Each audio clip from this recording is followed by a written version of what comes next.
What up, though? Black Detroit. It's Yusef Bunchy Shakur from Zone 8, Detroit. Revolutionary, activist, organizer.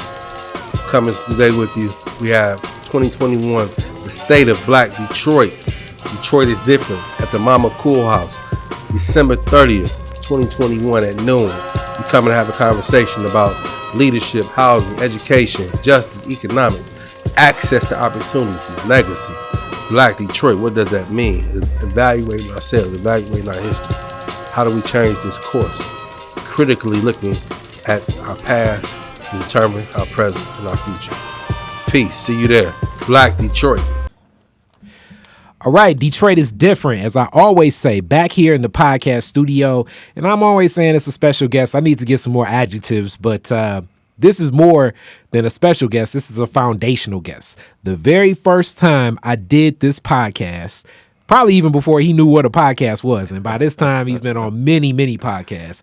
It started with Baba Malik Yakini. Malik Yakini was the first person I said, I definitely want to bring Baba Malik on for my first podcast. It's the start and the orientation of Detroit is different. And even that podcast was a story at Le Petit Zinc. And I don't know, like I said, I'm sure he didn't really know what podcasts were at the time. And that was 7 years back, 2014. It was April 28th, 2014, the very first interview. And it was actually the best first interview because as much and as long as I've known Baba Malik, that conversation opened up so many doors of like things I didn't know about Baba Malik. So 7 years later, we're here, 2021. I'm doing this Cash App crowdfund campaign, but more so importantly, I'm back with another interview with Baba Malik. Baba Malik, how you feeling? I'm doing good. How you doing? Everything is everything. We started like with the short pregame talk and you dropping gems and jewels of understanding the people and where we at and what we doing and organizing. And we'll definitely get to that. But before we even get to that, let's talk a little bit about not just Detroit is different, but just your understanding of like what has happened with this podcast space, this tech space.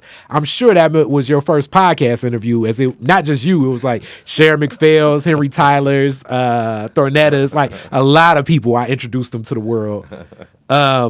What's been your understanding of just this whole world of content and media since 2014 when I interviewed you? You know, I think the world of media, as well as the world of media production, as well as the world, of music production has become more democratized since that time.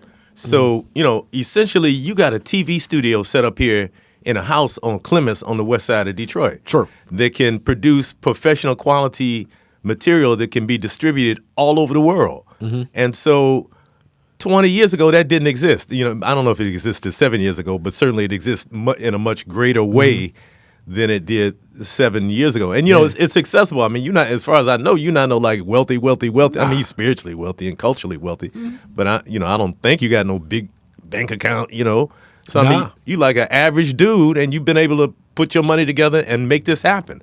And so for those who have the vision and who have the initiative, you know, I think the world of media and the world of music production is much more open for us to kind of take control of things and, you know, and craft our own messages and craft the way those messages are put out to the world. And it's unique because, like I said, I know it was just kind of on the humble, like all my first interviews. Like, people just know me. Like, yeah, I'll do it, brother. You know, like, all right, Cry, yeah, that's cool. You know, and I don't even think you know, but at this point in time, that has thousands of listens as the initial Detroit is different. And I go back and it's like, man, I wish it sounded a little bit better and this and that. But it's still the start, you know, and just having that starting place. And you've been a part of a lot of starting places, as I found out on that podcast. So I reference a lot of people to go back and listen to that. You know, if I can interject, I came across the podcast 2 days ago because there's a Facebook page somebody started called Crucial Reggae, The History of Crucial Reggae in Detroit. Wow. And it's a private group that Brother Idris, you know, Idris Nia? That he started. DJ Riot. Yeah, that's right, Eddie Riot. And so I was Googling stuff to find some pictures of Onyx. And when I Googled Onyx, the podcast with you came up because I guess I was talking about Onyx on that podcast. So it's interesting just in the last couple of days, you know, the universe took me right back to that. And we spoke, and that's where, like, you know, I like the art of conversation. People know I love talking. So this is where it's so fun, because in that podcast, it just like the layers, as I've learned, if I have a good presence of mind and I'm focused, you can find out so much of a wealth of a person you've known for a long time. Yeah. And just even the history of Detroit reggae, which I saw information about that page as well. And I was thinking to myself, like, yeah, Detroit does have a rich reggae history. Yeah. And you introduced a lot of that during that podcast. Then I started making these other ties and thinking back, like, oh yeah, it was a lot of reggae around here, you know? Yeah. So since we're in that space, even something like that existing, where you have like, I guess, what you call, what would they call cult audiences, niche audiences, like what would be considered very small now through online can be vast, and it's almost flipped itself on its ears, where like the more niche you are online, probably the better it is for your audience, because if you're trying to replicate what's in traditional media, as I call it, it's not really gonna have the same type of hook, but if it's Detroit reggae, that's very specific and a specific audience that really has a reach of thousands of people, tens of thousands of people. But, would NBC feel like that's something, is tens of thousands of people enough for NBC? No. Probably not, no. But tens of thousands of people is beyond rich for an online audience. Right. So, I mean, when we think about starting there, what has that tool meant in the work you do? Because you do a lot of organizing, you work with people creatively. How has this world of media impacted some of the things you do? Well, I spend probably too much time on social media. We'll start with that. I probably spend way too much time looking at reels of people doing dances to West African music on Instagram. Okay. But in addition to that, and that's also impacted by me being home alone a lot as a result of the pandemic. But, we've learned to use social media more skillfully in terms of promoting the various things I'm involved in. The band Malik, Detroit Black Community Food Security Network, Detroit People's Food Co-op. So all of those have a consistent and robust online presence. And again, we're learning how to more skillfully do that in terms of varying up the type of posts that are posted, when they're posted, frequency of post, hashtagging, to connect to other things, all those kinds of things. We're learning much more about that and able to build, in a sense, an audience. For example, on Molly Wap's Facebook page, I think we got 3,000 followers. Now, prior to that, if that didn't exist and we were just playing around and had a mailing list and we were trying to develop mailing lists of followers, it would be very difficult to get 3,000 followers. So we've used social media to advance the things that we're doing. But also, at the same time, all technology is really neither good nor bad, but there's good aspects and bad aspects to it if you want to look at it like that.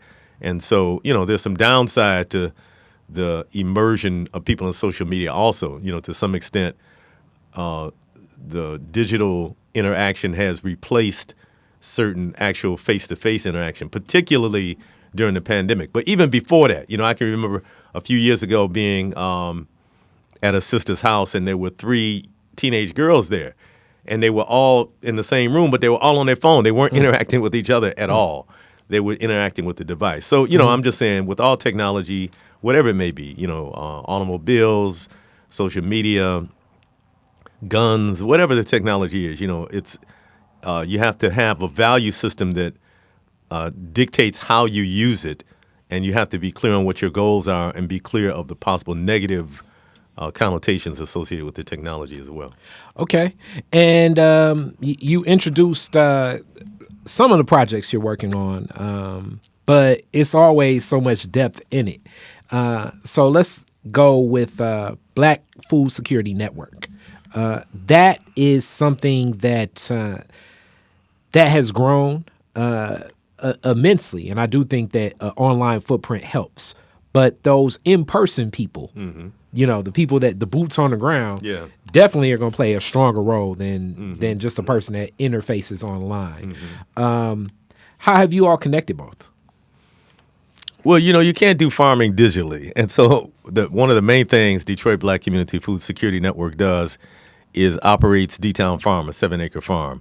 And while you can use digital technology to help manage certain aspects of the farm, ultimately you got to have boots on the ground, as you say. You got to have people putting their hands in the soil and doing the work. And so, the digital world has not replaced that. So we still have a great need for the physical manual labor and also for people to make a connection with the earth, because part of farming is developing a relationship with the piece of land that you're on, which only happens over time. When you farm the same piece of land season after season after season, you start to see certain cycles and certain patterns within it that aren't apparent within 1 or 2 years. But over a longer period of time, you can start to see these various cycles. And so that kind of intimate knowledge of the land is necessary in order to make the kind of connection, with farming, with the plants, with the earth, that that was the kind of the basis of how our ancestors approached agriculture. It's not just a mechanical thing; it's a spiritual thing also, because we're dealing with energies. We're dealing with the earth, which is not just the third stone from the sun, but the earth is actually alive and emanates energy. And there's this new thing, some white people have created, they call grounding, where you go outside and you take your shoes off and walk on the earth. That's funny. and I'm it's so funny. Like on Josh's podcast, he always calls me the barefoot CEO because I'm such a barefoot person, usually, especially summertime. Like even hot concrete is, you grow up, it still sticks with me, especially grass and stuff like that. You got to be smart, not get any shards of glass or anything like that. Right. But just the the way that things can be labeled. Let's put it like that. Yeah, white folks have labeled a lot of things where it's like, damn, I didn't even know that it was a term for that. But that was just something we've been doing all along, and then all of a sudden, it's grounding. There's a name for it. Yeah, but that aside, the neo-colonial perspective aside. The reality is that the earth emanates energy, and that we need connection with that energy for us to be whole. And that, so we're part of a matrix, you could say, of life, and not like the Matrix, the movie Matrix, not that kind of matrix, but we're part of an interconnected web of life. And so, in order to really pursue farming, agricultural development in a way which produces food that is healthy, but also doing it in a way which is healthy for the planet, we have to have this deeper relationship and connection. And so, you were asking me about the human elements of DBCFSN as opposed to the digital elements.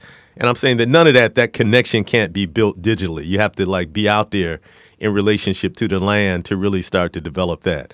But the other thing is that not only are we working the land is working us. Because when you're out farming, you learn so many lessons in nature that can be applied to us. And, even looking at our own history as a people, if we look at ancient Kemet, we look at many of the deities had the characteristics of animals, because what they were doing is looking out into nature and seeing how these various characteristics manifested themselves in nature, and understanding that human beings are a microcosm of the universe. We're a microcosm of the larger reality. So those same tendencies that exist and manifest in the outer world in the form of, characteristics of various animals also manifest inside of us. And, similarly to, in Ifa, we have Orisha that are, representative of certain characteristics, both in the outer world, but more so it's representative of those characteristics, those energies inside of us. And so as we're working with the earth and reestablishing our relationship with nature, it teaches us things about ourselves, and we can become more fully human. And so, again, technology can't do any of that. We have to be there in it allow ourselves to be shaped by it at the same time that we're shaping our reality. Definitely. And you spoke about farming. We have the extended project of what we're doing with Detroit is Different through the plots of land next to my house and the farm boxes, kind of all guided from what you were saying. Hey, you need to do this. These are some ideas. You gave some good advice on it all. And we kind of got going with it. Yeah, and I'm sure you've. Thank you. It's been eye opening. But even over the years with D-Town Farms, what have been some of the relationships you've developed with other people in the community, and how is it now? Bumping into people like, "Hey, you help me get my garden going." So from the beginning, we always saw ourselves as a catalyst. We weren't trying to be the biggest, baddest nonprofit in town and control everything. Yeah. We're trying to take an idea, a concept, and embed it in our community so that the people take it up. And this is really based in kind of our theory of social change. That we're not a typical nonprofit organization. More so, we're an organization that's participating in the Black liberation movement that's utilizing the nonprofit structure as a way to get things done. Not that we're wedded to that structure and we would be doing the work. If the government said you're no longer not a 501c3, that's not going to stop our work. We'll continue it because the work supersedes the structure that we do it through. So, damn, I forgot your question, man. So I was just saying, like, what is you just bumping into people you see and kind of you set up and said kind of down a path that the vision always was the vision always was inspire a person to say. Absolutely. So, again, we're not trying to bring everybody into our organization and control, we be powerful and everybody can say, oh, they're great. What we're trying to do is have 10,000 little foot soldiers out here in the community, who have this consciousness in their minds, and they're doing things. Like what you did, for example. I didn't really, remember that I had some, significant influence on you in that way. I'm glad that's true. And there's probably other people I didn't even think about it, but they're seeing what we're doing and they're picking up, and so that's the idea. And not only in terms of how you propagate gardens, but in terms of how you propagate revolutionary consciousness in general. You don't want to have it concentrated just only in a few people that can easily be isolated and picked off. You want to have the consciousness spread out among the people so that it becomes kind of part of the general culture, right? And so one of the things that we're able to do is frame this agricultural work in a way that promotes the idea of self-determination in general for Black people, because, we're framing it as being able to do for self and provide for some of our own basic needs. And once people get engaged in that and they see, well, we can take our vision, we can take our mental ingenuity, take our physical labor and the blessings of Mother Earth and actually produce something that can sustain our life, produce something beyond rhetoric, right? Because I would say in Black activist circles, we're heavy on the rhetoric, but when you look at the actual results, usually we can put them in a thimble. And so the thing about our agriculture, you have something actual, real, concrete, at the end of the day that can actually sustain people's lives. And so that clicks something in people's heads. They'd be like, damn, okay, we can produce, we can do for ourselves. And then hopefully the idea is people will say, well, maybe we can make shirts too. Or maybe we can make shoes. Once that flame of self-determination is lit and people see concrete examples of how it can make our lives better, then it's our hope that will become a more general part of our consciousness. So again, what we're trying to do is infuse this consciousness into our people. And, we're trying to do work as an organization too, but we don't want everybody to be in our organization. That's a weakness if you have everything concentrated in one place. We want to have a diversity of organizations and ideas that are approaching this work in different ways, but still with the common objective of uplifting our community. So you spoke Black liberation movement. Yes. You spoke to that. Yeah.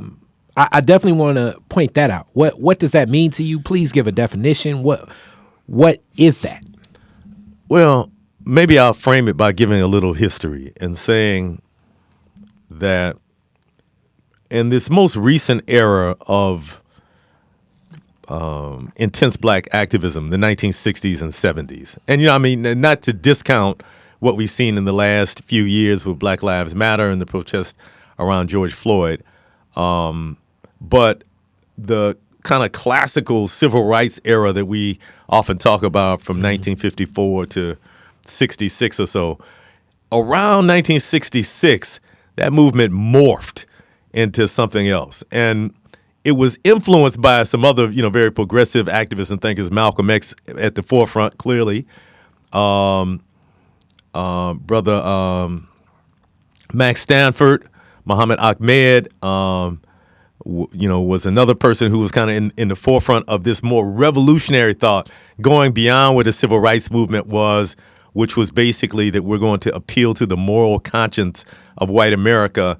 And if we can show them where, this is wrong and inhumane to beat us and sick dogs on us, that this will change the way they look at us and change their behavior.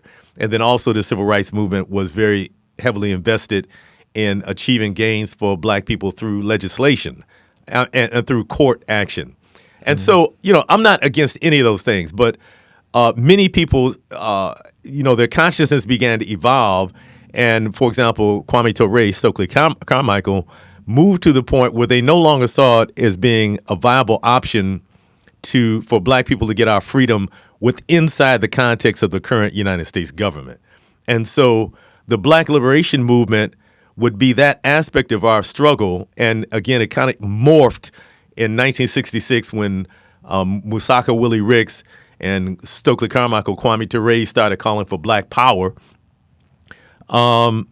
It morphed. And so we had an aspect of the Black Liberation Movement, the Black Panther Party, and many organizations that were not trying to reform American society, but were really trying to fundamentally change it, and I'm being careful in the words I use because, part of digital media is, all kind of things are monitored and keywords come up and you get tagged. But although I'm tagged anyway, so it doesn't really matter. I can only imagine. But, there were groups that were trying to make revolutionary, frankly. And so, and so I still believe that there is no freedom for black people within the context of the United States government. That in order for black people to be free and determining, that we have to dismantle capitalism, the economic system, and also we have to dismantle white supremacy. And most importantly, we have to build the internal power and capacity to run our own affairs, to control our own destiny. And so that would be the Black Liberation Movement as opposed to a civil rights approach where the main thrust is trying to get the people who are oppressing you to see you differently. Black liberation centers us. We're at the center of our liberation, not what somebody else does. Mm-hmm. What's most important is what we do. We're the generators of reality. We're not just responding to someone else's reality. Mm-hmm. So it's not looking to be, I guess, accepted and included into the structure of of society. Let's use that term. Of society that someone else has built that was never even built for you. I was having this discussion with someone the other day about just the structure of America, and I was like, America was designed specifically for white men that own property. Yeah. So the further you move away from being one of, having agency in that, then the further away whatever changes you make, it's not designed for that. It's exactly. If we're playing basketball, it's good to, steal the ball. It's good to get a rebound. It's good to, have a cool crossover. Mm-hmm. But you win the game by scoring the most points. Yeah. So that's the foundation of it. Mm-hmm. And the further you go away from scoring points, you're probably not going to be a good basketball player. Right. So all of the adjustments kind of, steer us off path. Yeah. And I gave that point to more so say that when I think of the whole concept of Black liberation, and you spoke to Kwame Ture and studying some of his life and the people that were around him and the organization. And sometimes I think we can exalt figures without the collective of the people around them. Yeah. And I do think it's a collective consciousness that brings about a Kwame Ture, a Malcolm X, a whomever this figure is. Absolutely. But A. Brown, when I think of the phrase Black Power, and you're more so in that pulse. And even now I think of the term Black Lives Matter. And it's weird because it's it's an organization, but it's also a phrase and then it's kind of becomes murky of like, like who is Black Lives Matter? The phrase means something. Even Kyle Rittenhouse just said, I support Black Lives Matter. Did he? I didn't know that. Yeah, and but was Black Power at that time kind of accepted and propagated in that same sense? I mean, from what you remember, it wasn't monolithic, and so you had all kind of manifestations and all kind of interpretations of what that meant. In fact, Nixon in 1972 called for Black Power, so there can be all kind of interpretations. So no, it wasn't singular. It was very much the same as Black Lives Matter movement now that there are various tendencies within that, various interpretations. And even when H. Rod Brown said it, I think it's one of the coolest, phrases ever. I mean, was it even like a pulse? What was the interpretation of the people? What do you think was the interpretation on the pulse of that immediate response? I don't know, because, I wasn't there, and, I'm reading stuff in newspapers and looking at news clips and stuff like that. So it's hard to tell the people who were actually there how that impacted them. I can more say the impact it had on me as a 12 and 13-year-old. Okay. So I was 13 in 1969. Yeah. I was 11 in 1967 when the rebellion occurred in Detroit. I was 10 in 1966. So, these are formative years. And so, seeing these calls for Black Power and hearing, H. Rap Brown, or formerly known as H. Rap Brown, and, Stokely Carmichael at the time, and hearing, reading Black Panther paper and newspapers, it affected me tremendously. Probably the first way it affected me is, black men are always trying to figure out, what does it mean to be a black man in America? How do we define ourselves? And, what's cool and hip? And, we're trying to figure this out as 12, 13-year-olds, how we show up in the world. Yeah. And so as I'm trying to figure this out, to have these be the major influences on me, I just feel really blessed to have grown up in that time, as opposed to, now, for example, a 12 or 13-year-old black male. Probably is a rapper. Yeah, probably, and it, probably not. Or an athlete or rapper. Yeah, exactly. And probably not an athlete or rapper who's got much consciousness either. Yeah, and depending upon what it is, what's cool could be, a whole different type of spectrum of their own interpretation of masculinity. Too. So that's unique when I think about something like that. Yeah. Because it was you just from this. Oftentimes, and I'm sure like 20 years from now, when somebody asks like, hey, you were alive during the Black Lives Matter movement, what was going on? And I'll say, all right, let me stop for a second. Yeah, you know what I'm saying? Like, okay, it's an organization, but it also was, I think, more people galvanized under the concept of it. In the whole concept, I believe, in response to black men being murdered by, or predominantly black men being murdered by police officers. And the whole concept is like our life matters. And it was like, it's like in marketing, it's a slogan that hits the same way I guess Black Power can hit. But let me tell you the difference. And I don't want to be critical of folks who are into the Black Lives Matter movement. Yeah. Because I think overall it's overwhelmingly positive, and I'm very glad to see so many young people younger than me mobilized, on behalf of black people having our full human rights. So I think that's a good thing. Yeah.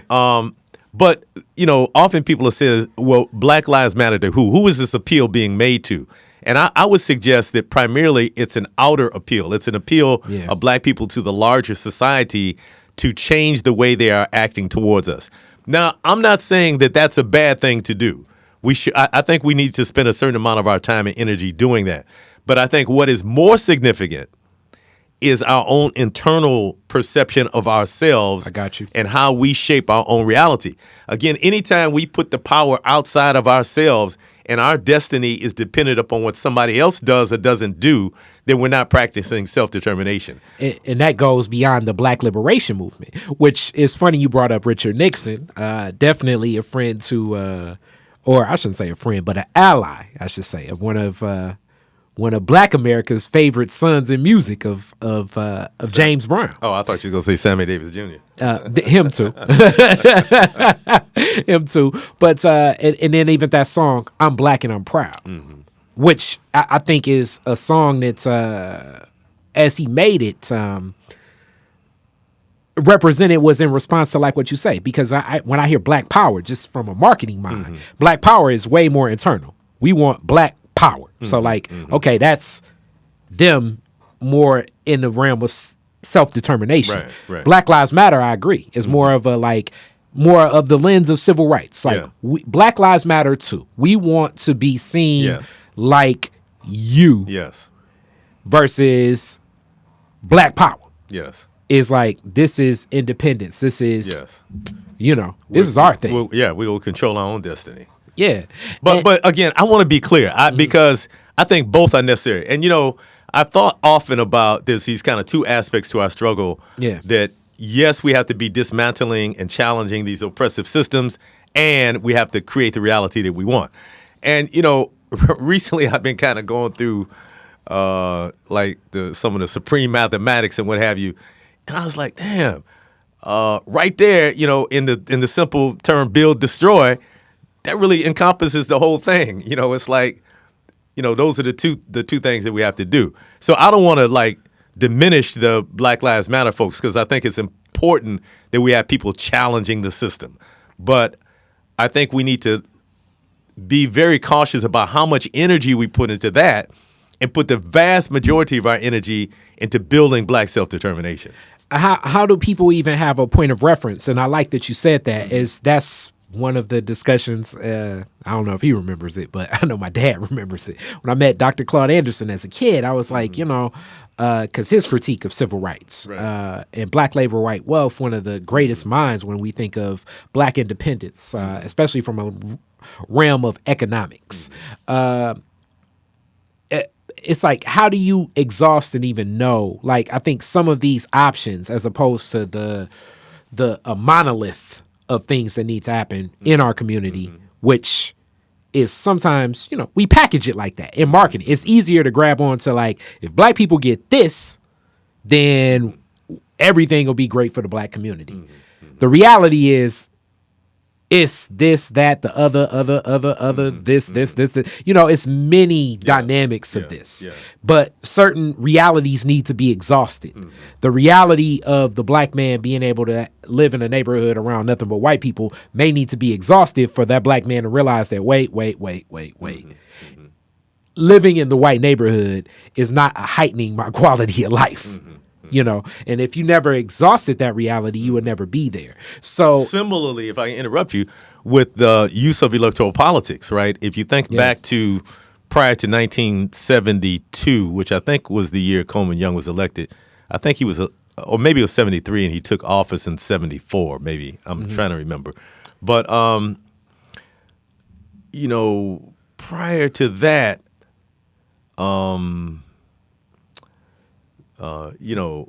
Black people don't have much electoral political power in the city of Detroit, and so, man, I forgot where I was going. I think your point, and I feel the same way. I mean, it's not economics, it's not politics, it's not the justice system. It's a mix of all, but at least sticking our flag in the ground with self-determination at least builds upon a premise where we're defining our own destiny. I remember what I was going to say. You were talking about, we have to exhaust certain things. So the point I was going to make is that, there was a big thrust. And, you might know about the National Black Independent Political Party. I don't know if you heard of the Gary Convention and all that. It's something actually, I just got a call about something close coming around that. And, Coleman Young was involved in that. Amiri Baraka was one of the main figures in pulling that together. Yes. And so, there's this big thrust to get Black people elected. And then, like you say, we have to exhaust that. So now, 40 years later, 50 or whatever, 50 years later. Yeah. What do we have to show for having, Black people in political office? Yeah. We kind of had to go that route to see that while we can get some short-term gains, that is not the answer to black liberation. So I was just agreeing with you in terms of you have to exhaust certain things. People have to try, go up certain roads and see that's futile, or that's limited. You have limited gains doing that before we sharpen our ideology. And this is the other thing I want to say, that, like you say, Black Lives Matter is a slogan. Black Power is a slogan. And they can be interpreted various ways. Say it loud, I'm black and I'm proud. That's a slogan. That can be interpreted various ways. And so, some people just got stuck at that basic kind of black level that, we want to wear our hair natural. We want to be proud of ourselves. We want to have, some control in our communities. But many people didn't make the leap to a revolutionary consciousness where they are just straight up fighting for black self-determination so that we're in control of so that we're governing ourselves. And so unless you have an ideology that really points you in that direction, then probably you're going to be involved in a lot of reformist activities. And so I'm saying that the slogan Black Lives Matter in and of itself is not necessarily revolutionary. The slogan Black Power in and of itself is not necessarily revolutionary. It depends on how you interpret it based on your ideology. And so we have to have some set of ideas that guides us from where we are to where we're trying to get to. First, we have to have an idea, where are we trying to get to, right? And that's, I guess, a bigger question. How do you come about that ideology? How do you even have that framework of self-determination and independence? Yeah, study is one of the most important aspects, and while I'm not for just getting caught up in study groups and reading for years and years and years and not doing anything, I think study is important, and study groups can be important if they're connected to action. And let's stop right there. Okay, because I've had a lot of times, usually with Quasi, we can go back and forth on theory and stuff, and I'm definitely one of those, hey, let's just get out here and do it. You know what I'm saying? Let's build Detroit is different. But the older I get, the more I am understanding that balance of it. But when you study, you also need to know what to study and how to study. Yeah. How do you even know what to study and how to study?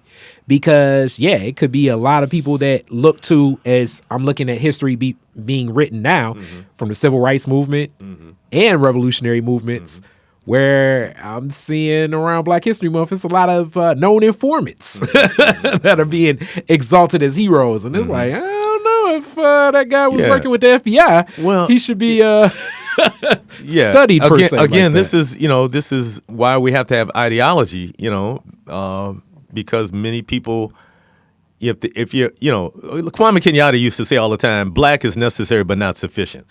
So if that's your only criteria, then you'll say, oh yeah, Colin Powell, he really, we should really be proud of him, or Clarence Thomas, or whoever, or the police chief in Philadelphia, Chief Outlaw is her name actually, or whoever, because they have black skin. Our last police chief. That clown, that we should see this as progress because it's a black person. But clearly, and again, this is part of why study is important, because, if we study other black nations that have achieved liberation, we see that what usually happens after independence is neo-colonialism, that you get a whole set of people that look just like the people who live there, who are imposing the same oppressive policies on behalf of the oppressor. And so, again, you have to have a clear ideology. So in terms of what you study, one of the reasons that I think black studies or African American studies or whatever is so important, that we really should be fighting for that in our schools and all our children should be exposed to it, is because part of what it teaches us is the various tendencies that have existed within our freedom movement from the time we got to this, this so-called Western Hemisphere. That there's always been resistance movements, and in fact, resistance has been the primary characteristic of our sojourn here in the Western Hemisphere. So even a cursory study of black history will begin to show those tendencies that existed, and then you could start to see, well, what are the organizations that were doing work?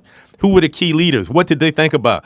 So, I mean, that's the kind of things I would suggest that people study. Well, and not just that. And let me be a little broader, because, we need to be studying black culture in general, because in so many subtle, nuanced ways, values and worldviews show up. Even, for example, if you're reading novels, as a younger activist, I only read, history, political books. But then, I took an African American literature course at Wayne State, and I began to see how in these narratives that you see in novels, sometimes you see a smaller, just a section of the larger culture, maybe how it manifests within a family or within a particular neighborhood. And all of that goes into us having a more full understanding of who we are and, and what the characteristics of our culture are.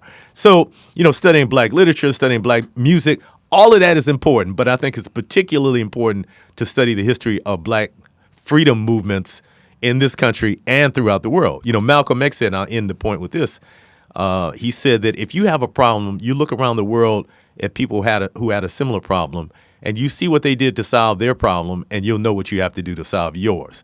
So he was encouraging us to study revolutionary movements around the world. And I would suggest that in addition to studying our own history, culture, and tremendous legacy of resistance in this country, that we study international liberation movements as well. So I guess the deeper question even there becomes, it's many people that do feel liberated. I think that one of the key concepts is, I often get in debates, I'm more anti-white supremacy than I am capitalism, because I think even through socialism, through communism, and many of these other systems of economics have galvanized, and it's been through the lens of race that it's been oppressive. I think if capitalism were executed the way that it was taught to me in business school, where supply actually meets demand, it would be different. But this same concept. So you're a capitalist. You're a Black capitalist. I just want to clarify this. I'm not a Black capitalist. You're a Black person who supports capitalism. I don't support capitalism. You want a kinder, gentler, more just capitalism. No, I would say that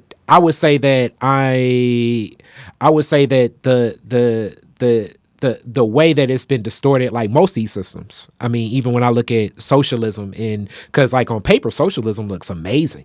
But then I look at what happens to a lot of Black people in Cuba, and it's like, damn, that's disgusting. On paper, communism looks amazing. And then I look at the way that a lot of Chinese and Russian people have treated Black people, and I say, damn, that's disgusting. So I see the lens of the same way that democracy is. This is a concept that was presented to me, but in reality, it's the underline is this is white supremacy. So capitalism in America, American capitalism, is white supremacy. They can dress it up however they want to call it, but the root of it. So they can put a Black face in front of me. They can say, hey, that's a Black billionaire. So you're saying that this guy's a white supremacist? I'm saying that, yeah, the resources that he's using or she is using is executing white supremacy. And they have put that and exalted that by every form and definition, period. So, but if supply meets demand and I have a good and currency, whatever we agree upon as a currency, and we can exchange that, and I've told that's the barter system, I'm for that. Well, let me, if I can just gently challenge you. Okay, all right. and let me say that without any hesitation, I'm anti-capitalist. Gotcha. I think capitalism is a terrible system for humanity and for the planet. And I'll give you a couple of reasons why. Whether it's controlled by Black people, white people, Asian people, or whatever. And I do agree with your analysis that American capitalism is totally steeped in white supremacy. So one of the basic pillars of capitalist thought is the idea of private property ownership. And that is not a universal concept. As we know with the indigenous people here in what we now call America, they did not have this concept of ownership of the land that you then pass down to, usually in European society, your son, and then in perpetuity, you have this so-called ownership of this property. That concept didn't exist. And similarly, in African societies, that concept didn't exist. You may have had a king who, in a sense, had possession of the lands kind of on behalf of supposedly the collective. And I don't want to minimize, African kings who were tyrants also. That's another aspect of the reality. But they didn't have this concept of private ownership of property. And so in capitalism, that's the basis that, you can own the land and that you can have a piece of paper called a deed within gives you the right to, as a private individual, extract resources from the land and build wealth. So even when you're talking about fair exchange, that fair exchange is still rooted in exploitation of the land, and in this case is rooted in colonialism and dispossession of the indigenous population. And so I would say that capitalism is based on a faulty premise, and that part of that premise is the idea of private land ownership. And it's I think it's a spiritually bankrupt concept, and it's not a concept that's consistent with our culture. I would say I agree with you there, and I don't agree that land is something to be owned. I really, even the whole idea, I think more so like I guess that's where I may be in the lens of barter system. But my biggest, I guess,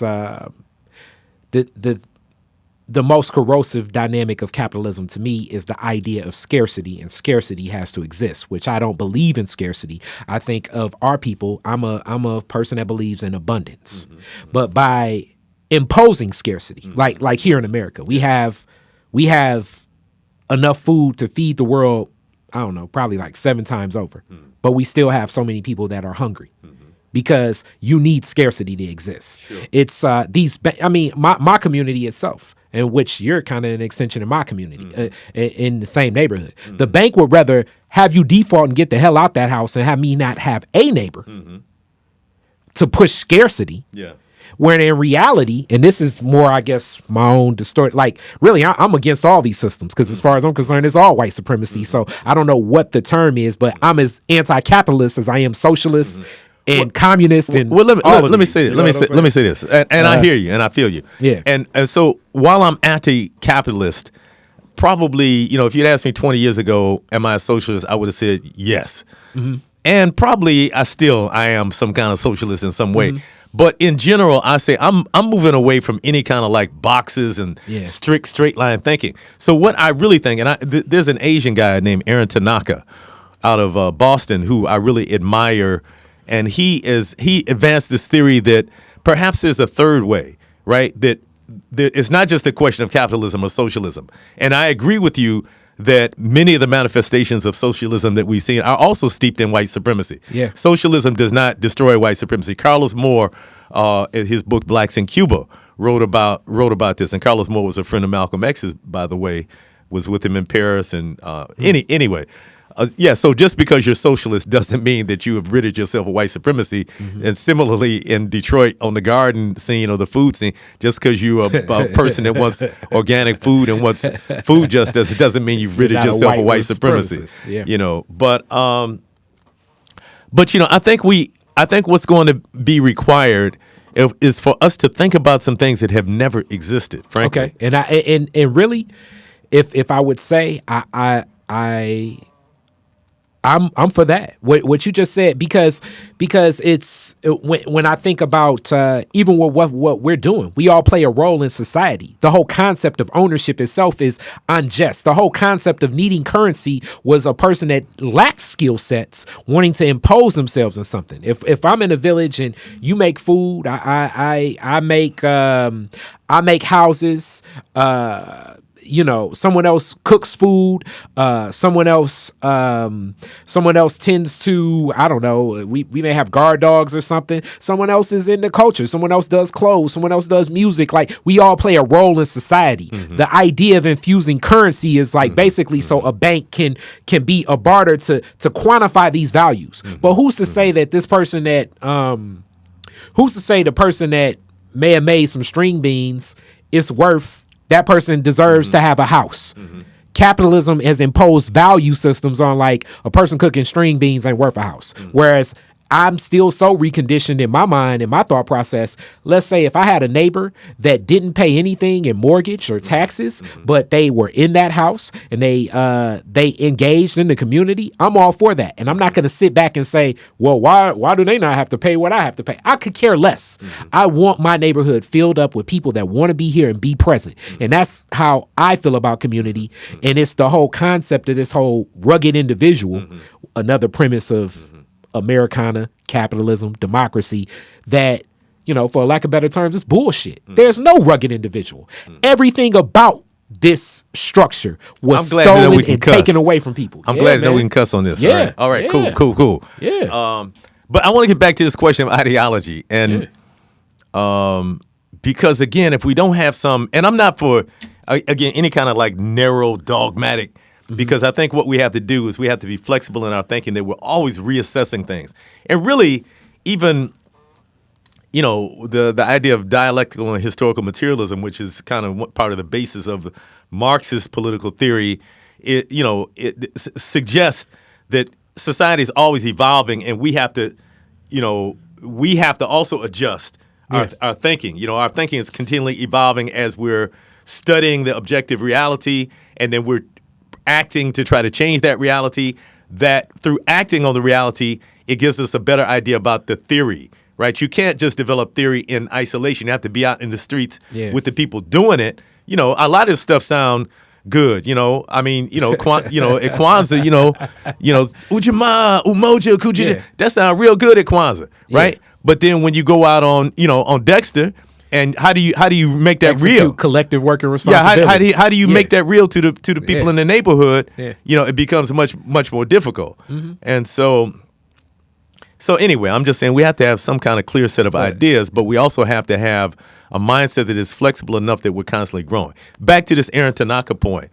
I think that, and I really hate to admit this, and this probably will be the only time I ever say this publicly, but my study of ancient Kemetic philosophy, which was hijacked by the Greeks, suggests that everything is dialectical, that everything breaks into two, and that nothing is all anything. Nothing is all good. Nothing is all bad. These elements are present in everything. Mm-hmm.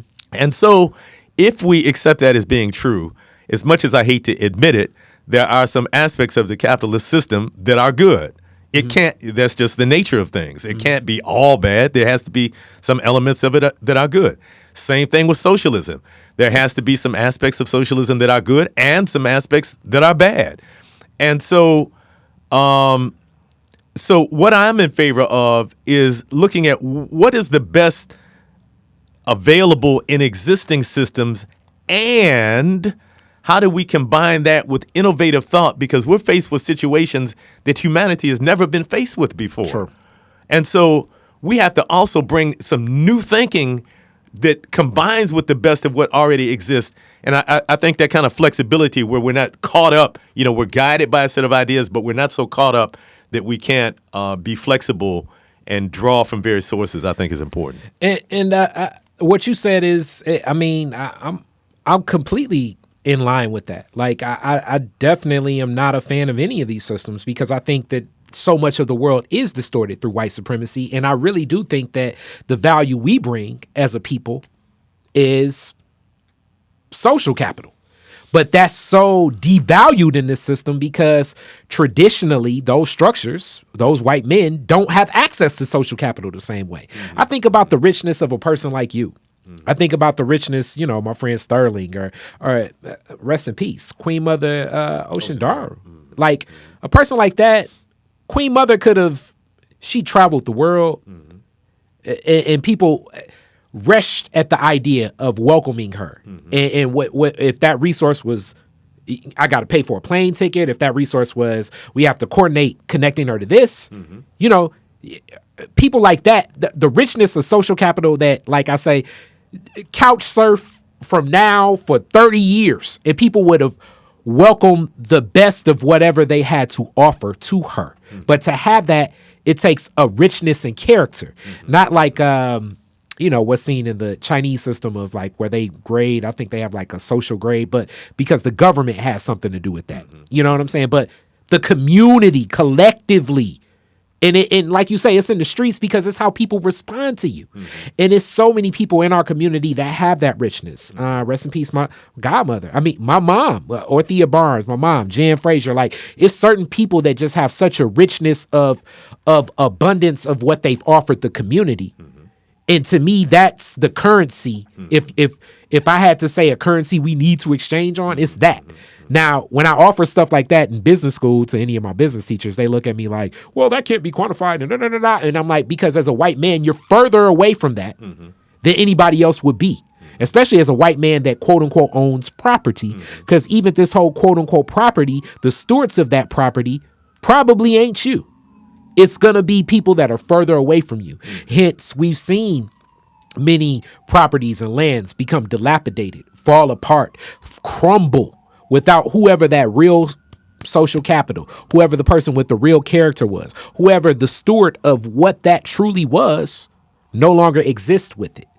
You know, and thinking like this, as you say, thinking outside the box definitely is a stretch for many. But it's even how I do this with Detroit is different.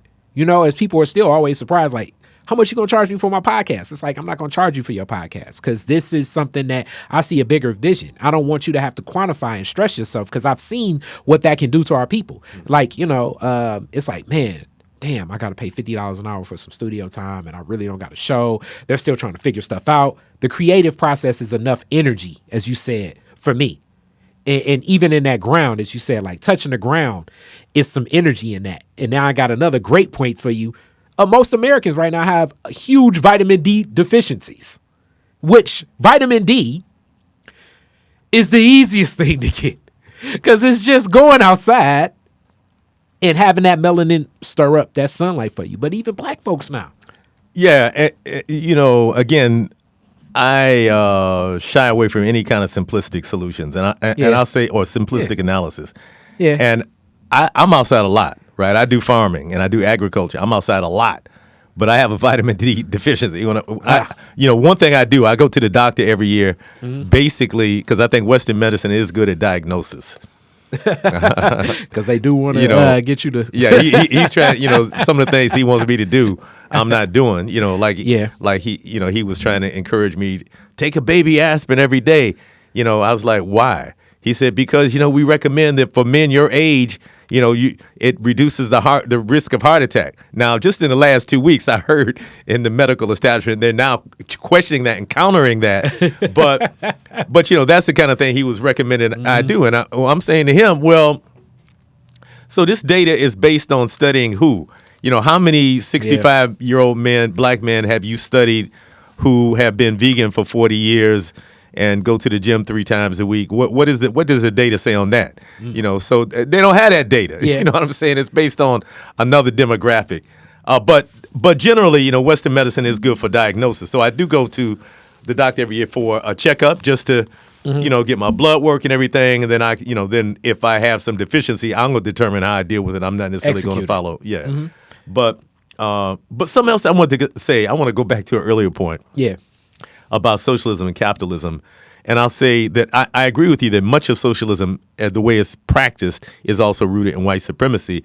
But it's also rooted in this idea, even though they might reject the idea of private property ownership, it's rooted in the idea that the earth is a commodity. And the earth is here for us to extract things from to make money. And so the difference is just how that money is distributed and owned, but the idea of seeing the earth as a commodity exists in socialism also. So you have some people like the folks at Cooperation Jackson in Jackson, Mississippi, and other folks around the world who have been pushing the idea of eco-socialism, that there has to be a form of socialism that views the earth as sacred and that doesn't view it as a commodity just to strip things from, because we're seeing the impact that kind of thinking has on the planet and on all of the people, animals, and plants that share the planet. That's definitely deep. I mean, this is more like a philosophical discussion than like the stories that we had last time. But this is deep because it's good to stay sharp in philosophy and thought process as leading efforts and kind of just that point. So as you're welcoming other people in, because you work in a band, which being a part of a band is that takes a lot of collective work and responsibility. I want to say something about the band too. Since you give me permission to do this, I want to say the Molly Wop crew ain't nothing to fuck with. Yes, but I just want to say that. But go ahead. Love Molly Wop. I love Molly Wop. Yes, and definitely I want to hear you guys. Shout out to Wu-Tang though, because I kind of stole that. Yeah, I know. I want to hear you guys' version of Wu-Tang's with that. But how do you I've always found it, as I was giving you the praise in that, you have a good style of like working with people where we're at, especially our people, to allow where they're at, and then, you know, meet them at their level of success, and then present your level of success and look to match that. How do you do that? Well, I think it starts with an honest assessment of yourself. And like most young black, considered myself to be revolutionary activist in my 20s, I thought I knew every damn thing, you know. And then as I grew a little older and matured, by the time I got to my late 20s, I started to realize I didn't know shit, you know. I mean, I knew a little bit. But, you know, and then I also realized that, you know, I had so many deficiencies myself, so many things I need to work on within myself, that, you know, I couldn't be judgmental of other people. I can't be, you know, I mean, I got the work I got to do is full time, you know, to make myself a better human being. And so that develops a kind of humility where when you realize your own deficiencies, you have more compassion for other people and the deficiencies that they're dealing with. You're not as judgmental, and you can accept people where they are. But it starts with accepting yourself, knowledge of your own self. And, you know, we talk about knowledge of self a lot of time. We're talking about, you know, like Elijah Muhammad talked about, you know, not knowledge of us as a people, but also we have this knowledge of this individual manifestation of spirit in a body. You know, we have to have an understanding of that and the trauma that we've all individually been through, the trauma that we've collectively been through, how being raised in Detroit, you know, how being a black man raised in Detroit has impacted us, you know, even to the point where, you know, I thought about how I walk. People tease me all the time, especially when I'm in other places, and they say I got a little bebop in my walk. And, you know, I thought about it. It's like, yeah, I do have a bebop in my walk. And part of the reason I have a bebop in my walk is because growing up in black male culture, it's like if motherfucker look at you and say, oh, he ain't really, you know, you become a target, right? And so we all trying to figure out how do we survive in this environment without getting jumped on, and so part of what you have to do, you have to put on some bravado in terms of how you carry yourself. So, you know, some motherfucker don't just look at you and say, oh, I'm getting ready to beat his ass. You know, I'm beat this Steve Urkel motherfucker's ass. You know, they look at you and they feel like, oh, there might be some, you know, there's gonna be some resistance that you, and so that manifests in how we walk. It manifests in our use of language, you know. And so, and that's not necessarily a bad thing, but I'm saying I had to kind of go back and look at my own life. And, you know, how did growing up impact, you know, how did going to post-junior high school, getting jumped on by a gang, how did this impact how I see myself? You know, anyway, that kind of introspection, I think, is a necessary process, and it's a continuous process in order to really know yourself, know your own strengths, your own opportunities for growth, and to recognize and appreciate that others also on a similar journey, and they have their own strengths and their own opportunities for growth, and you have to accept people where they are. And I find that like it's very humbling, because oftentimes in that activist world, and this is just in my observation, and even when I come in, it's a lot of people that carry a lot of heavy things. You kind of spoke on this a little bit with the students in African Center schools. That some of the students that came to the African Center schools are people that, you know, every school, it was like the last ditch effort of like, we know you're going to love them. Yeah, that's right. Some of the activist community and revolutionary community can have some of the same people where it's like, we got to love you through it, because it's like you just off the chain. Yeah. You know what I'm saying? Like, whereas I know, you know, you tried to be in, first you tried the white group, then you tried the black group of people trying to be white, then you tried the like lesser version of that. They kicked you out the fraternity and sorority. They kicked you out of the young Detroit Regional Chamber, and now you at the pro-black African group, and you just off the chain. Like, you know, let me say this, Kyrie. You know, something I found in my 50 years or so of involvement in the struggle, is that our movement attracts, frankly, a lot of misfits, and not exclusively, but people who if they weren't in the movement, they'd still be misfits. They wouldn't. They're not well socially adjusted. Yeah. And so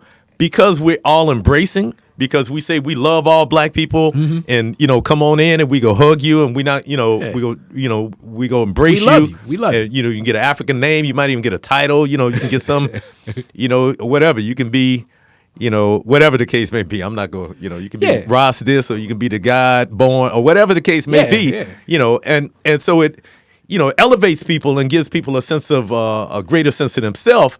But the reality is, in all of these movements, we got a certain percentage of people who are a little off, and I'm just saying we have to recognize that the social movements tend to attract people sometimes. In addition to the people who are like really into it, it's attracting people who are trying to find something to fit into as well. And I've recognized that over time, and I think that even having the welcoming disposition and be humble and being patient with some of those people. Like it's many times where I've like the top of the year is coming, I'm sure I'll get a phone call from, it's maybe about like 15 people. I'm thinking they're always like, we can do this and we can do that and we can do this and we can do that, and it's like, all right, brother, we can let's talk. And then it's like, yeah, you just come on by, and it's, no, I gotta be bigger, it gotta be this and it gotta be that, and then I'm not probably gonna talk to him again until next January. You know what I'm saying? Yeah. But I still need to. David Rambo told me a long time ago. He said that for many of us, sorry for interrupting you. He said for many of us, going to these meetings is like therapy. And so what I found is that many times talking about liberation becomes a substitute for actually achieving it. Right? That it enables us to cope with the oppression in the same sense that maybe going to church allows us to cope with the earthly suffering, because we're seeing this vision, after we die, we're going to heaven or whatever. And so similarly, within the black movement, for some people it's therapeutic. The idea is not to win. The idea is not to liberate black people, but the idea is that we can be in a space where we can express ourselves, and it allows us to think that within the context of an oppressive system, that maybe because we've carved out a little circle where we can wear dashiki, or we can wear locks, or, we can be vegan or whatever, we can be under the illusion that we've achieved some liberation where we haven't really changed the larger situation. So, there's all kind of dynamics in the movement. That's one of them. That's unique that you said it, because I also think even the black church and what it sometimes represents says, in my mind, like you say, when I'm younger, I would get into like deeper philosophical discussions about like, how this and how that. But then I understand that a lot of people are in the church for the social dynamic. They're there for the camaraderie. They're there because it's a place and space. Sure. It was my mom that once said, like, this black man gets treated like this by this white man all week, but he walks through those church doors and now he's a deacon. That's right. And I'm somebody here. That's right. Garvey understood that too. That's why he put black people in uniforms and had big fancy titles and, and big plumes and parade, because he understood that. In hip hop, hip hop artists from the beginning understood. I'm Master so and so. Instead of you just motherfucking John from the block. I'm Master King. So it's like that blowing yourself up. That's and all again. These things aren't necessarily bad. Yeah, it's back to the perspective of like, how do you internalize that? Just like I often said, as much as my life is as a hip hop artist, and I love it. It's my favorite art form. But I wish,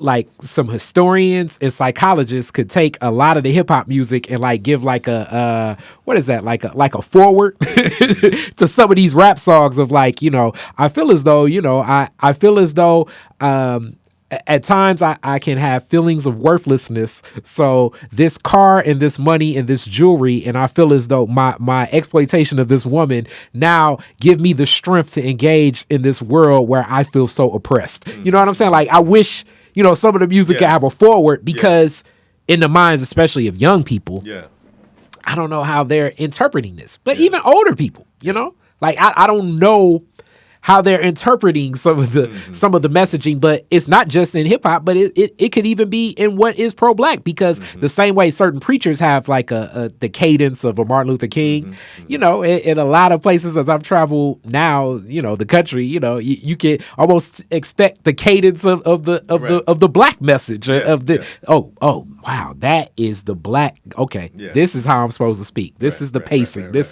These are the points. This is the analysis. This is what I'm supposed to deliver, as opposed to like, wait, pull back for a second. Who are you engaging with your community within this? You know, and that's also what, for me, the gardening has done for me. Like, it's reconnected me with my neighborhood in a different way, especially doing a lot of studio. And thank you guys for performing and opening that up. I look to do that again. It's just reconnected me with the neighborhood, because, like you say, the cat on Dexter. You know, I'm not about to be able to pull out, you know, the first fruits and say, hey, brother, you know, where does this fall within the 7 principles of Kwanzaa? I have to live it in a different way to interpret it and reimagine it for him or her, you know. You know, part of why I and DBCFSN, Detroit Black Community Food Security Network, is so committed to this food co-op we're building is because it's something concrete. You know, instead of going out to people in the street saying, oh, brother, you need to come to Kwanzaa and learn about the Nguzo Saba and learn about Ujamaa, you know, how if we pool our money together, we can, you know, we can be free. Instead of, you know, the rhetorical, it's like, we building this shit, you know what I'm saying? Manifest it. And so that, you know, people can experience it. That was one of the powerful things about the African Center schools we had, Aisha Shule and the Sodom Institute, that it wasn't just the idea. You could walk up in there and there's hundreds of people in there every day and it's happening. It's, you know, it's real. And so that, for me, that's how we win people over. You know, when people come out to D-Town Farm and be like, oh, they growing hundreds of pounds of fresh organic produce. Something clicks. You know, it's real. And so I think that's how we win people over, when you can show people in a concrete way how we have programs where that are the manifestation of these ideas, as opposed to just the rhetoric of the idea, which is what black activists get caught up on a lot of times. And then also, how do you avoid, even with the rhetoric of, because it's a lot of opposing views. I don't want to say infighting, but I would say opposing views to the point where things can be so segmented.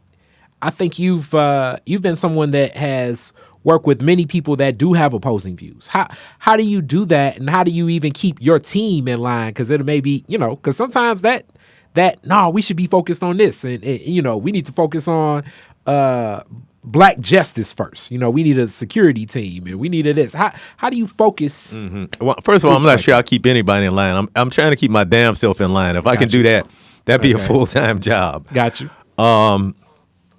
But you know, as I said earlier, an awareness of your own self and the humility that develops when you realize how much work you have to do on yourself. Kind of, you know, you lower it down a notch. And so you can relate to people. You know, you're not up with your nose in the air. I know more than you. I've read more Dr. Ben books than you. Or, you know, that's not what it's about. It's like, you know, you have to have a sense of humility, and also understanding that person who you think that you're woker than, in some ways may be woker than your ass, right? Because you might be awake in some ways, but there's still aspects of yourself that maybe you haven't addressed. And so again, dial it back a notch. Have some humility. I think that's one of the most important aspects of how I've been able to build unity across a broad cross-section. The other thing is this understanding that nothing is all good and nothing is all bad, that everybody has something positive to contribute. So what I try to find when I relate to any human being that I come in contact with, I know there's a divine purpose for that. So I'm trying to find out, what is it that I'm to learn? What is it that I'm to gain? What is the good that's to come out of this interaction? And I'm always looking for that. I'm looking at, whenever I meet a human being, what is it we can agree on? Not what is it we can disagree on. For example, you know, I've been in many meetings over the years where people are arguing about ideology, and, you know, people are splitting and fragmenting, even within one organization. Yeah. I mean, just like in churches, right? You got Mount Zion Baptist, then you got motherfuckers split. You got Greater Mount New Zion. You know, a lot of times it's just ego. You know, so everybody want to be the king of the hill. But trying to find out what are the commonalities, right? Not what do we disagree on, but what do we agree on? And so, for example, with D-Town Farm, personally, and you see, you got me cussing since you gave me permission to do it. Yeah. I don't give a fuck if you Muslim, if you Rasta, if you 5%er, if you go to the Shrine of the Black Madonna, if you Atheist, if you up on Dexter, I don't give a fuck. What I care about is, can we work together to produce this food that we all need? You don't have to change your religion. You don't have to, to put on a dashiki. You don't have to change your name. Can we work together for the common good? And so that's what I try to do. Try to put projects in place that unite people in a concrete way across ideology and philosophy, so that what we're united around is the actual building of this thing that benefits us collectively. That's deep, and even having that in foundation, I think. Do you think that? Do you think that's like the culmination of the school, the store, being in bands? Is that the culmination of so much of the work? Well, I think that, being involved in the movement for 50 years, if you're serious about it, you're going to gain some wisdom.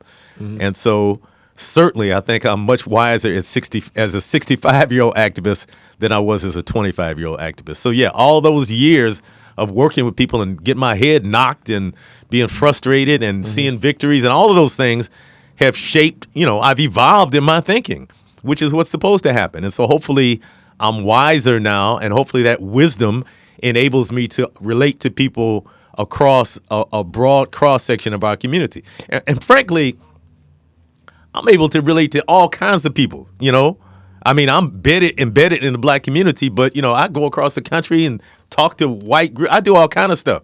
And I'm able to, because I know who I am and I know where I'm seated, and so I can relate to any other human being. It doesn't make me a difference. And the commonality more so is whatever that brought you there, the intentionality, as opposed to trying to like win a person over on everything. Like, where it's like, we agree on this. We like the same songs, like the same food, like the same, But then at the same time, I mean, there's certain principles I stand on that I'm not bending, because somebody else disagrees. I mean, so when you know who you are, it gives you a sense of firmness and steadfastness, but it also gives you a sense of humility, which allows you to appreciate, like they say, namaste, I recognize the divine in you. And so if we can see that in each other, see each other as an extension of the divine. I'm not higher than you. I'm not lower than you. We both are manifestations of the divine. And so how do we connect that to manifest something in the physical world? And see, this is the thing I think we haven't really mastered. We've studied a lot of African history and studied African theological systems, but we haven't come to, on a large level, to really understand how we take these spiritual ideas and manifest them in the physical world. The idea of being spiritual is not to escape from the world, but it's to use those spiritual principles to manifest the type of world that we think should be here. And so we have to learn how to go from the rhetorical idea stage to the manifestation stage. And so for me, that's the whole thing of mastery, that you're able to manipulate your environment, and you're able to, like in Sodom Institute, we had a pledge every day where we say we are the creators of our own reality. And so developing that understanding is tremendously empowering, because you're not looking or feeling dependent upon others to do something for you, but you see yourself as having the God power in order to manifest reality. And so, so this is what I do. I build institutions that are a manifestation of these ideas. And another one of and as you said that, I was just naturally thinking of another thing a core thing that I truly strongly dislike about capitalism is that it looks to incept demand and desire and want, because if we feel so fulfilled, then we're not looking for what's external. We're not looking to Christmas so that, I can get this, I don't know, whatever gadget. I was telling somebody yesterday, 98, I was on a trip to Senegal, and there was 7 of us in a van, a small van. We were traveling with a small group, and we were driving from Dakar to Tuba. And on the road, on the side, on the way to Tuba, we saw some women pounding millet with a mortar and pestle. And we said, let's go over there and, let's stop. Let's go over there and talk. And it was a small group. So, we just parked the van, walked across the road, and we had a brother with us, the brother who led the trip, Brother Ibu Nyang, who lived in Detroit. He spoke Wolof and French and what have you. So he was able to communicate for us on our behalf. And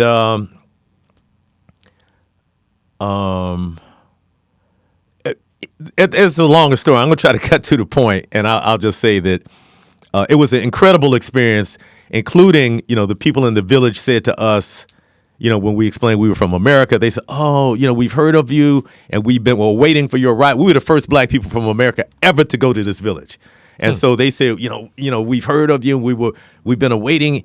And they said, come back on your way from Tuba in 2 days, and we're going to put on a big celebration, which they did. They called people from all the neighboring villages. I got it on videotape. Wow. But none of that is the point. The point is this, that I developed a friendship with a person in the village. It was a Serer village, actually, Serer, which is an ethnic group inside of Senegal. He was the griot in the village. He was the drummer. And so when they put on this big celebration for us when we came back, he was like the main drummer, and he had his wives dancing. There were other people dancing as well. When I came back the next year to Senegal and sought him out, this brother lived literally in a hut made of millet stalks and with a thatch roof in the middle of what to us would look like a desert, just sand everywhere. So I come see the brother. He gives me his drum, right? Now, I'm saying this is a person that by our standards is dirt poor.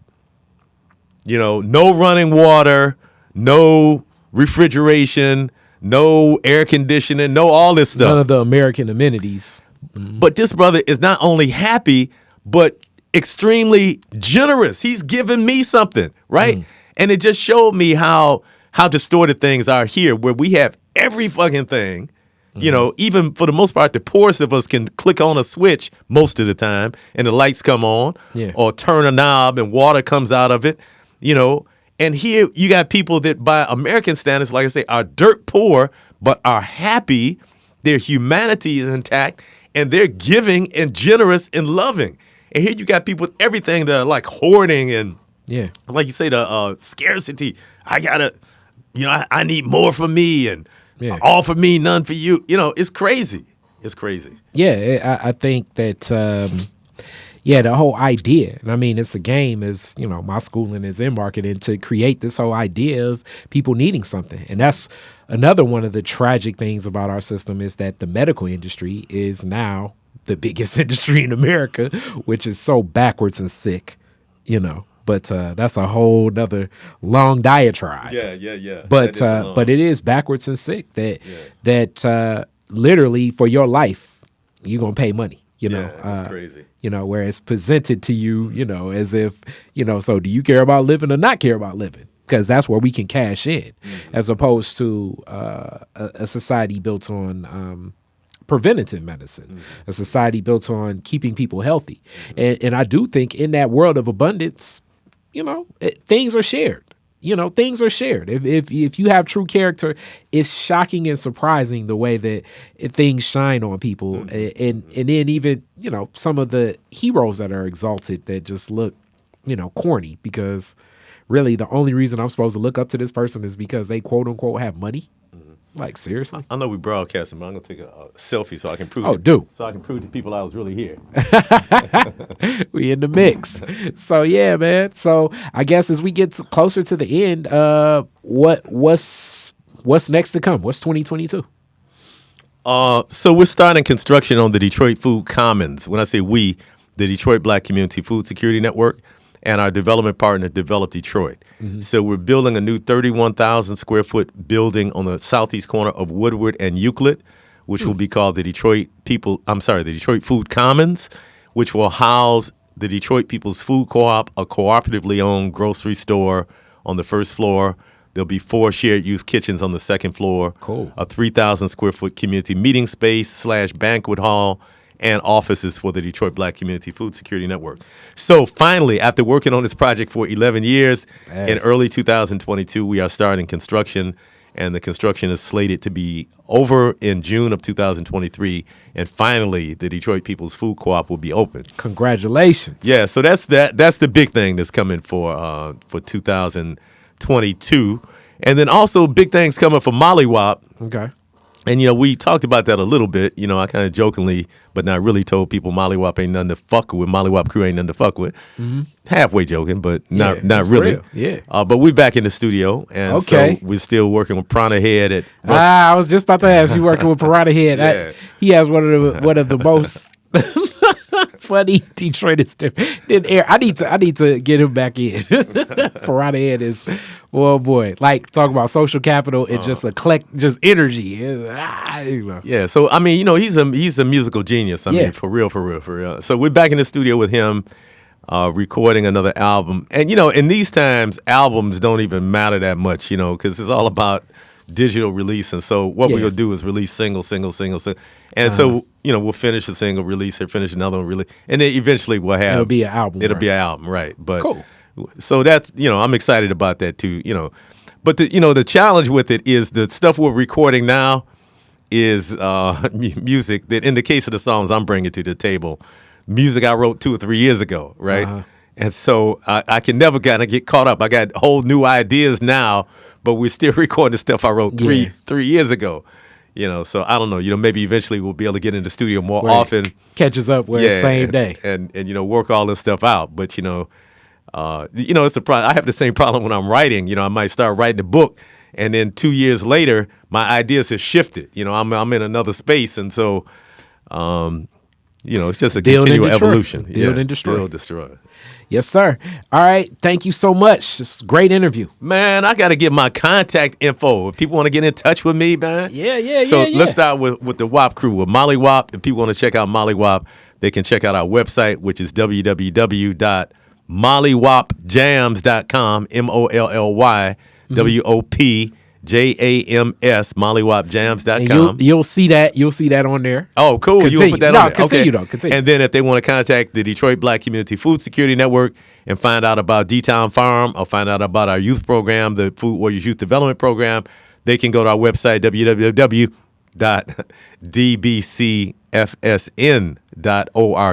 www.dbcfsn.org. Okay. For information on the Detroit People's Food Co-op, the cooperative natural food store that's coming to Detroit's North End, they can go to that website, which is www.detroitpeoplesfoodcoop.com. Again, www.detroitpeoplesfoodcoop.com. Cool. Thank you so much. Thank you. It's always a pleasure. Peace be. Peace. The Detroit is Different Community Group is a 501c3 organization focused and built around the project work of the A Lot of Studio Project. The A Lot of Studio Project is the project allowing for podcast conversation, live music performance, and also giving away fruits and vegetables within the community. When you support the Detroit is Different Community Group 501c3 organization, you're supporting the A Lot of Studio Project. Send your email address along with your donation to # Detroit 501c3 to the Detroit is Different Community Group for your tax-deductible donation letter. That's why Detroit is Different's 501c3 will exist. And I'm hoping that you are one of the people that will be willing to give to this effort of what the Detroit is Different 501c3 will be. So, as I did before, I did a Cash App crowdfund campaign. I'm going to do two. I'm going to do two from now on. So you're going to have one that starts for Give Tuesday, because this is the time you're looking for tax write-offs. And if you're looking to write some taxes off, we would love for you to give to our organization of Detroit is Different. And this will run all month. So from November 30th to December 30th. And December 30th, we'll have something very special for you. We're celebrating Kwanzaa there. And that day is very important. That's purpose. And you're going to get produced through Detroit is Different, a State of Black Detroit address by Yusef Shakur, my homie, my friend, the author, soon to be doctor. But like I say, At heart, just a brother that loves Detroit and has a deep perspective to answer some of the questions that are burning about housing, education, access to opportunity, and so much more in Black Detroit. So this effort will be 30 days. And I want you to open up and start giving. Anything is accepted. At certain levels, you're going to get more. You give more than $100, you're going to get a special book about the history of Detroit is Different. What Detroit is Different is and how it came to be, and kind of this story, but longer with pictures and more stories. You'll see pictures of my mom and others and all the podcasters. And if you give more than $250, you're going to be a part of something very special. The Detroit is Different NFT. The NFT, non-fungible token, will be something that is commemorable. It will have value as time goes on. And when I say value, as time goes on, because as time goes on, we're going to accept that as an asset. We're going to quantify what that value is. You'll be able to lend against this. This will be something that you can pass on from generation to generation. And there'll be very few slots to get for this. $250 and above gets you that. I hope that you're one of those people that do support with whatever you can support with. Detroit is different, and we're looking to continue to build. Now, we're a community group. We're a 501c3 organization. We want your help. Thank you.